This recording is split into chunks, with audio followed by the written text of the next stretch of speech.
Good morning, good afternoon, and good evening, everybody. Thank you for tuning into another Supatease video. And I get this question a lot on my stream, which is linked in the description down below. And that question is, what specializations am I finding the most fun and enjoyable in the War Within when it comes to PvP? So for today's video, I'm going to be compiling a list of my top 5 specializations that I consider to be the most fun. What type of player are these the most suited for? And are they going to be a good fit for you in that regard? So let's just get started. The first specialization on the list that I think is the most fun, I'm considering both fun and strength at the same time, because for a lot of people they conflate the two. But let's be honest here, if your spec is not strong and it's on the weaker side, it can sometimes not be as enjoyable, but it might depend on what type of player you are. If you're an underdog player and you like making the not meta work, then maybe you want to play something that's not as powerful. But in this case, I like to play things that are stronger. I like to play things that are also fun,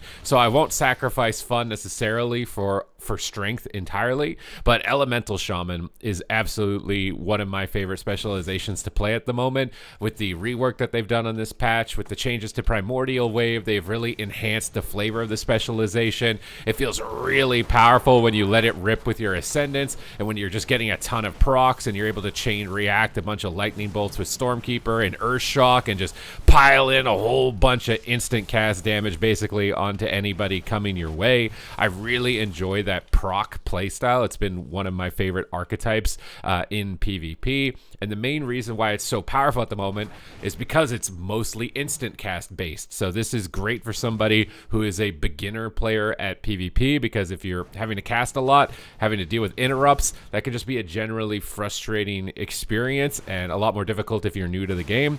So having your damage be mostly instant cast definitely makes that a lot better. You are also very tanky, so this is great, again, for a beginner player. You're probably one of the hardest specializations in the game to kill. This is because you have a lot of talents that provide you damage reduction through Healing Stream Totem, and just passive mechanics that give you magic damage reduction when you receive it. You also do significant healing through Healing Stream Totem and through Earth Shield. You have many defensive cooldowns, Stone Bulwark Totem, Astral Shift, and you can even talent into more defensive cooldowns like Burrow. So basically you are a tank that runs around spitting out instant procs pretty much the entire time, and because of that, you're just enormously powerful. So Elemental Shaman, I feel like, almost goes without saying that it is really fun to play at the moment. It's also really fun with the mobility that you have. You're not going to get stuck just like in one place when melee are training you. You have a lot of tools to be able to knock enemies around, lots of tools to stun and crowd control them with roots at the moment. Earth Grab is probably underrated as one of the strongest crowd controls in the game.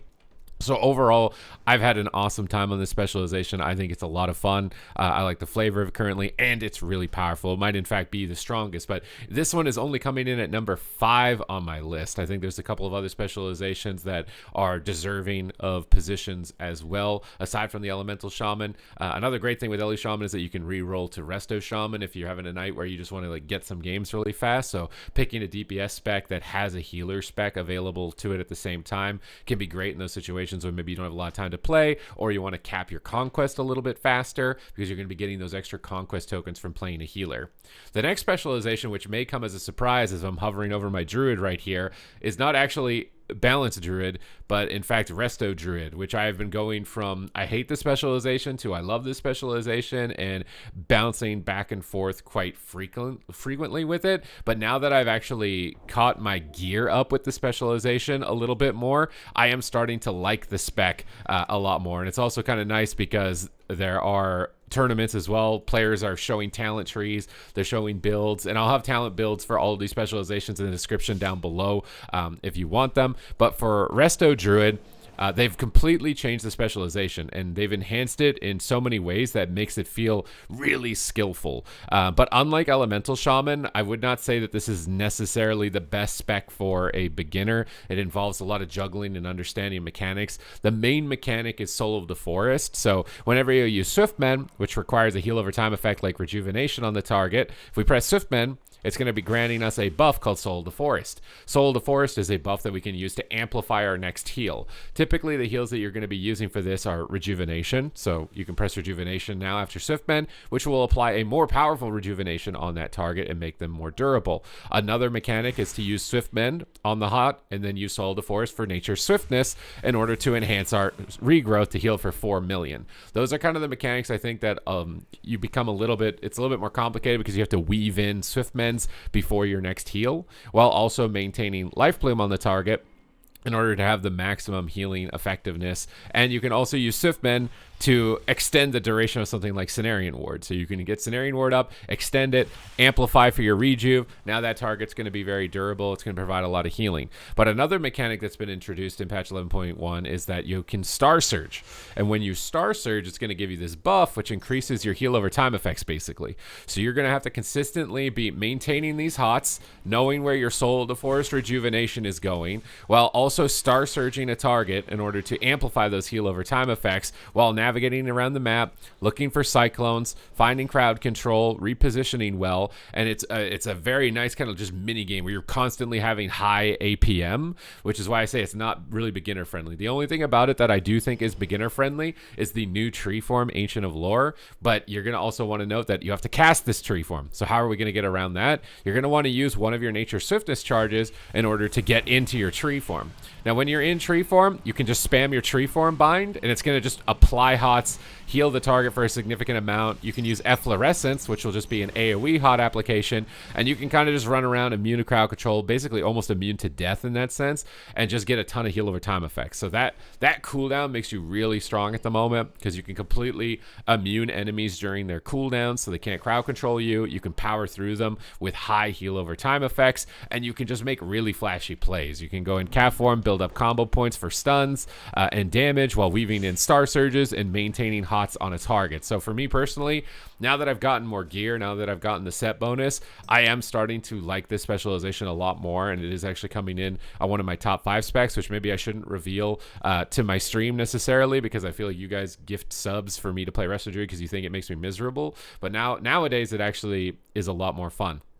The next specialization is the Arms Warrior, and this is a specialization that whenever it's even remotely powerful, I just have a lot of fun with. There's just something about swinging the big axe down, doing a big crit, and just being like, yeah, that feels good, you know? And the Arms Warrior is a great beginner specialization with a decent like intermediate level of play with some of the talents that you can run, which enable you to break crowd control in your allies, like the Berserker Roar. So being able to interject these things allows you more skill inflection onto the target. But I've noticed with this new Slayer build that you just get massive chonky executes and you don't even have to play rend. So you can just totally opt out of rend with this build. You don't have to worry about the dot management, which makes it a lot easier to play. You can kind of just charge in onto the target, sweeping strikes, lay down a bunch of crits with your Spear of Bastion, your Avatar, and your Dragon Roar, and just basically start spinning away while you're proccing executes, getting tons of proc damage, and able to just get massive critical strikes. Of course, I don't critical strike when I say massive critical strikes, but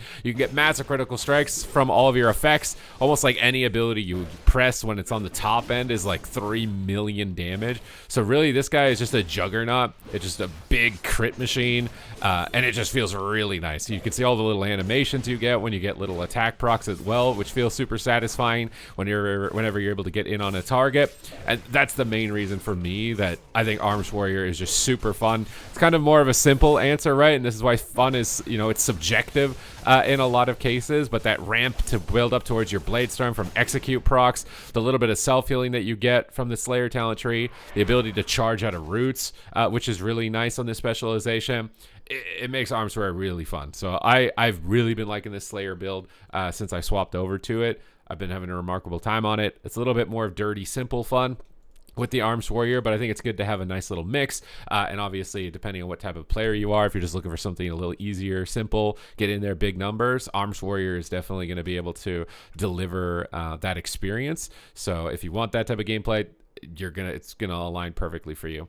Another specialization that's known for its big critical strikes is the Marksmanship Hunter, and much like Arms Warrior, whenever Marksmanship Hunter is like even remotely playable, I'm almost immediately jumping on it. For 11.1, we've got Lone Wolf build, so you don't have to play with a pet at all, and I've been really liking that. I like the sniper build, the Legolas style, where you can kind of just play at max range and do massive damage, and you can just get huge pressure out with things like rapid fire and volley for huge combos. And with the rework now, you're basically going to be weaving aim shot into arcane shot, aim shot into arcane shot, rapid fire into arcane shot, and you're basically just bouncing between those two spenders and builders in order to do massive crit damage and in order to be the most effective. And very similar to Arms Warrior, this is kind of just like dirty fun. It just feels really good watching all the different animations go off and how many like big critical strikes you can get with aim shot and how much damage you can really do. Because like this spec top end, like we're seeing some crazy numbers on these abilities, and it just feels smooth. It just feels nice. I like the new PvP talent that allows aspect of the cheetah to move and cast, so you can do this kind of sniping effect while on the run away from your enemies without having to worry about them catching up to you too easily. I like the volley mechanic in order to amplify your damage and kind of get trick shots bouncing around and feel some really big cleave during those moments. You can play talents that let you shoot through the pillar, which is super enjoyable. So for me personally, like Marksmanship Hunter, it's probably my second most fun specialization to play at the moment, coming in at this point on the list. Although unlike Warrior, you do have a little bit more like style with crowd control, tossing out root traps to get away from enemies, binding shotting their path, using disengage to bait them off of cliffs, timing your feigned death to take reduced damage, and then knowing when to trade your defensive cooldowns like survival of the fittest in order to survive some of these kind of like more intense moments. But for me, Marksmanship Hunter, it's really good. It's in a strong position at the moment. It's really fun. I've been having an awesome time with it. That's why it's coming in at number 2. And I would definitely recommend it basically for anyone from a beginner to intermediate, somewhat advanced skill level with the kiting and what you can do with it in that regard. But it's definitely one of my favorite specializations to play at the moment. It's coming in at number 2. And then if I could actually log out faster than this, we would, to be able to show you guys what I think is the number 1 most fun specialization on my list. Try and guess in the comments down below. I dare you. I dare you to try and guess what it is before we get to it, and don't cheat. Don't skip ahead and then come back and then be like, oh yeah, guess what it was. But this specialization has a ton of just like finesse that you can put into it and has really good animations, and it's the Arcane Mage. This specialization has been on my top 5 list basically since the start of the expansion, and it's not moving. It doesn't move. No matter what they do, no matter what they touch on it, it doesn't matter. Arcane Mage just comes in at number 1 for me so many times just because its animations are so sick. Like the Arcane Barrage in itself, when you proc orbs, which give you arcane charges, to barrage more, which give you more arcane charges, which proc orbs, which give you more barrages. This like little feedback loop of damage is really fun. I like the evocation where you're ramping up your damage. You can go Arcane Surge, touch the Magi, missile spam, missile spam, missile spam, and just do tons of damage. Just feel like an absolute god. Spend out those palms, keep spamming out barrages, just get proc city. You see missiles flying through the sky, needler animations. You're just absolutely shredding anything that comes your way. It's very, very, very, very, very satisfying. I just don't know what to tell you, but the rotation with the animations makes you feel like this galaxy god. And that's like, just in itself, just the way to be able to move around the map, be able to be on the move at all times, makes it really enjoyable. The new overpowered barrier makes you very tanky against situations which are tough. So when you barrier now, it just absorbs a huge amount of damage. And then you're going to get a blink, which puts you invis, so you can blink over to the other side of the map. You're focused on trying to get shifting powers off in order to reset your cooldowns so that you can start going ham again and just spam out these move casts, spam out these barrages, use your missile procs, and just go crazy with the damage basically. It's just so much fun. It's so much fun just being able to always be on the move. So many different animations, so many skill things you can do with alter time to bait enemies, with blink and shimmer, blink back like 30 times. You can just do crazy stuff. You got knockbacks, low cooldown interrupts. You got walls you can construct, which apparently aren't allowed to be used here. You can put Ring of Frost down for AoE crowd control. It's got the whole shebang. Downside is that it is definitely less beginner friendly. So if you're more of a beginner player, I wouldn't necessarily recommend it. I think Frost is a lot better of an approach for it, which still gives you a lot of the flavor of the mage. But once you do up your skills with this and dedicate time to it, it feels remarkable to play. So 100% we recommend it. Arcane Mage coming in at the #1 spot for this top 5 list. Hope you guys enjoyed my breakdown. Hope it's got you guys interested in like checking out an alt, or maybe if you're coming back to the game after a bit of a break. These specializations, these are at the top of my list at the moment. So thank you very much for watching, and I will see you in the next one.